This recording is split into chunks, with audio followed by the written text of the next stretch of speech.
Every morning, the Stoics deliberately imagine the worst possible outcomes for their day. Sounds insane, right? It sounds like a recipe for depression, not strength. But this one practice, called Premeditatio Malorum, is the reason they were the calmest people in rooms full of chaos. And modern psychology finally understands why. The phrase translates from Latin as the premeditation of evils. And that translation is already doing damage because the word evils makes it sound darker than it is. A better translation for modern minds is the rehearsal of difficulty, the practice of deliberately imagining hardship before it arrives, not to worry about it, but to prepare for it. The core idea is simple. Surprise amplifies suffering. When something bad happens that you expected, the emotional impact is manageable. When the same thing happens without warning, the impact is devastating. Not because the event is different, but because the shock multiplies the pain. Think about the difference between a layoff you saw coming and one that blindsides you. The outcome is identical, but the version you anticipated leaves you shaken but functional. The surprise version can paralyze you for weeks. Same event, vastly different experience. The only difference is preparation. The Stoics realized that you could take control of this variable. You couldn't prevent bad things from happening, but you could prevent them from catching you off guard. And by removing the surprise, you remove the most destructive component of most hardship. Not the pain itself, but the panic that comes from not being ready for it. Seneca's most detailed treatment of this practice comes in Letter 91, written after the city of Lyon was destroyed by fire. The entire city burned to the ground in a matter of hours, and the people of Rome were stunned. How could this happen? It was a great city. A prosperous city, no one saw it coming. Seneca's response was characteristically blunt. He wrote, "What reason is there to be astonished that anything happens? There is nothing that fortune does not dare." He argued that the shock people felt was the real problem, not the fire. The fire was a physical event that could be rebuilt from. But the shock, the disbelief, the sense of this wasn't supposed to happen, that added an entirely unnecessary layer of psychological destruction. He went further. He said that anything you haven't imagined losing still owns you. If you've never contemplated losing your home controls you through the fear you refuse to face. Premeditatio Malorum is not about pessimism. It's about ownership. When you've already faced a loss in your mind, the loss no longer has the power of surprise. In Letter 107, he writes the line that defines the entire practice. The man who has anticipated the coming of troubles takes away their power when they arrive. Not eliminates, takes away their power. The trouble still arrives. The pain is still real, but the panic is gone. The paralysis is gone, and in their place is something extraordinary, the calm of someone who already knew this could happen and decided in advance how to respond. For centuries, people practiced Premeditatio Malorum on the authority of Stoic philosophy alone.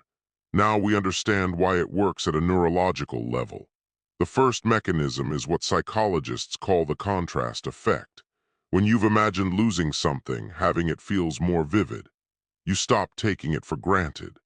The morning after you've imagined losing your health, you notice your health. The evening after you've imagined losing a relationship, you're more present with the person. Negative visualization paradoxically increases gratitude for what you have right now. The second mechanism is emotional inoculation. This works exactly like a vaccine. A vaccine exposes your immune system to a weakened version of a virus so it can build a defense before the real thing arrives.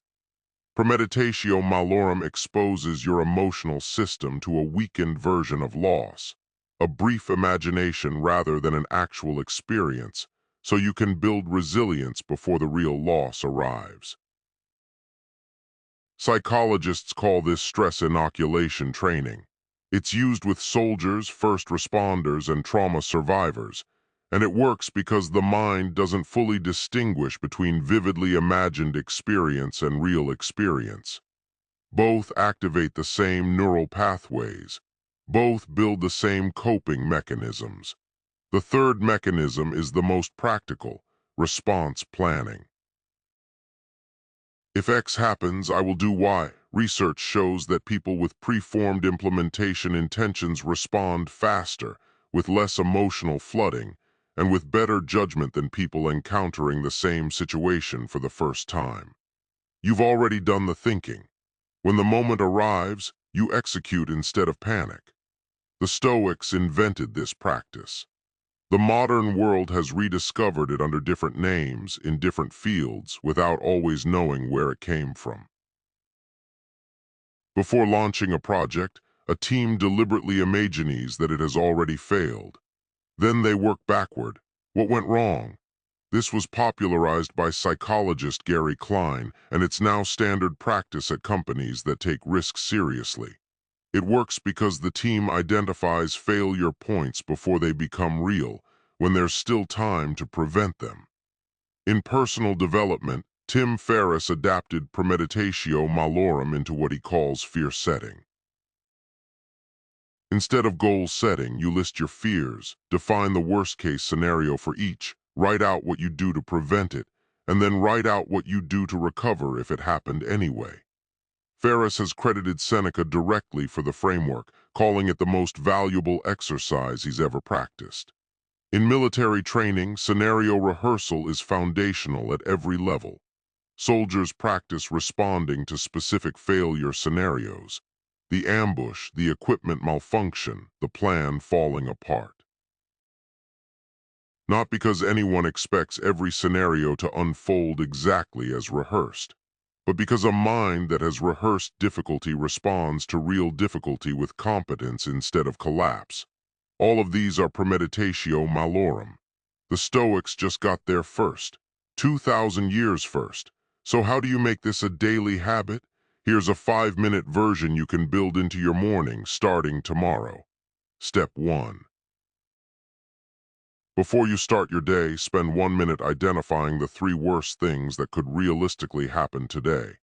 Not apocalyptic fantasies, realistic difficulties. The meeting that could go badly, the email with bad news, the argument that's been building. Name them specifically. Step 2. For each one, spend 30 seconds imagining it happening, not vaguely, vividly. See it clearly. Feel the initial reaction. Let the discomfort arrive. This is the inoculation. You're building the antibody.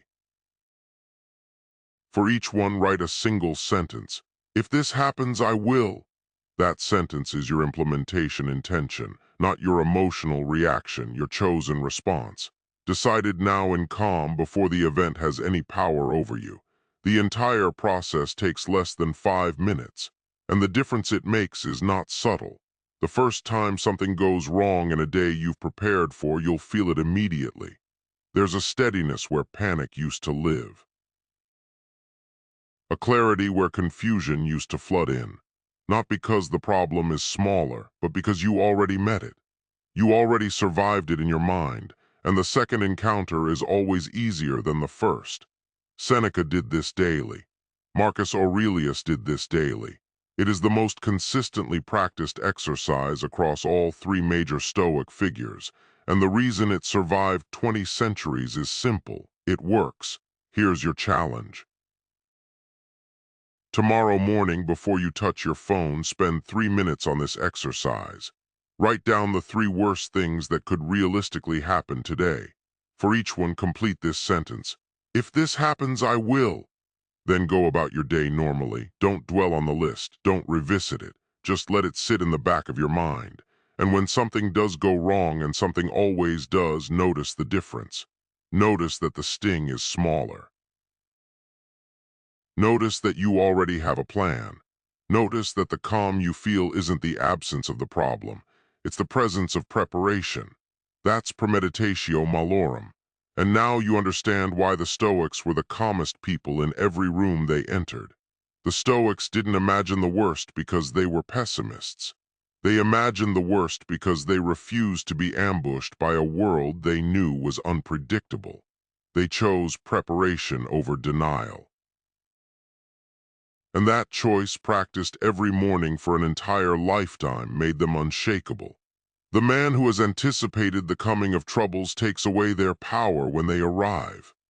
If this changed how you prepare for difficulty, subscribe for more ancient wisdom that still works today. Drop a comment telling me what you're going to prepare for tomorrow morning. I read every single one.